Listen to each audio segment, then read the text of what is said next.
I'm Layla. Welcome to Raid Lore Stories. Today's lore story is going to be for Hegemon. Now, Hegemon did have an older story originally. It was a pretty short story though, so you'll probably end up seeing that on my lore channel. This is going to be his new updated in-game lore story. I haven't read it yet, so let's check it out. The Gala War was both the making and the breaking of the knight who was once known as Sir Atholf Penrose.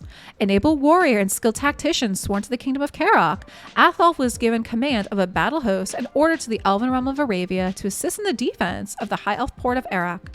However, when the Gallon-packed war fleet was seen off the coast, it quickly became clear that the king of Karok had made a strategic error.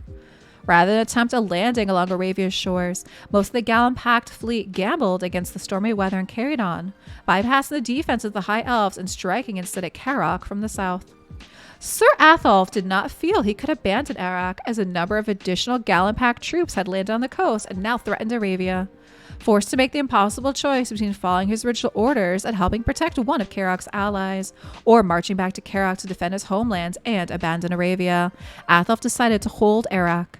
It was the first of many times the knight who would display a cold, steely determination, one that came to define his personality. Atholf held Arak and helped protect the Arabian coast unswervingly for a number of years, even while Karok burned. Eventually, he was recalled by Ruthar, king of Karok. Though the kingdom still stood, many of its castles were shattered and its armies were decimated. Atholf's expeditionary force could now fulfill the role of much-needed reinforcements. Over the years that followed, Atholf led Karok's forces in the field against one Gallon-packed army after another. He quickly developed a reputation not only as a skilled tactician and far-sighted strategist, but as a stern disciplinarian who commanded absolute respect and absolute obedience from his soldiers. His host became a lean, honed blade, every warrior a veteran dedicated to his fellow men-at-arms and, above all, to their commander. They called Atholf the Hegemon, the leader. Jaded by the relentless conflict, battle after battle, campaign after campaign, it was during these desperate times that the cult of Cleth first reached out to Hegemon, offering him the aid of their acolytes. They helped preserve Karok's borders, but when Sirath began the Third Great War, launching attacks all over Teleria simultaneously, Hegemon was recalled from the frontiers. He hardly recognized Karok. His home was now wherever his army encamped, and his soldiers were his family. He discovered that, due to the new conflict with Sirath, King Ruthard was considering ceasing his campaigns against the Gallon Pact. Such a decision outraged Hegemon, who had spent so many years seeking victory over the Pact. Ruthard and Hegemon found themselves set against each other.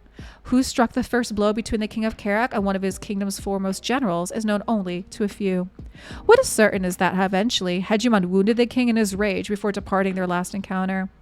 Ruthard declared Hegemon a traitor, and even some among Hegemon's veterans were shocked. Warriors began to desert their once beloved general as he sought to foment rebellion. It seemed that the old war dog had fought one battle too many. It was around this time that the cult of Cleth reached out to Hegemon again. Their assistance came when Hegemon most desperately needed it, as his host was being whittled down by desertion and attacked by those loyal to Ruthard. The Knights Revenant helped stem the tide, for a time anyway, but as ever, the support of the cult was fickle.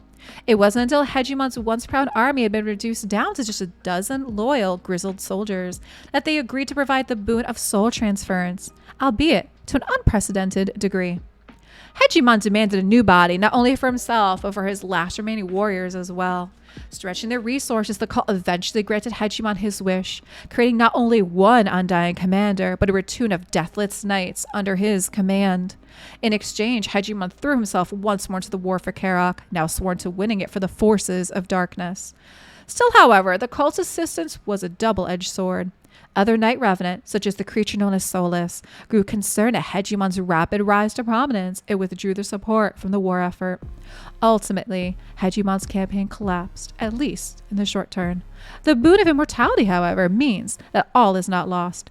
Hegemon continues to campaign with his Dread Knights as one of the foremost generals of the cult of Cleth.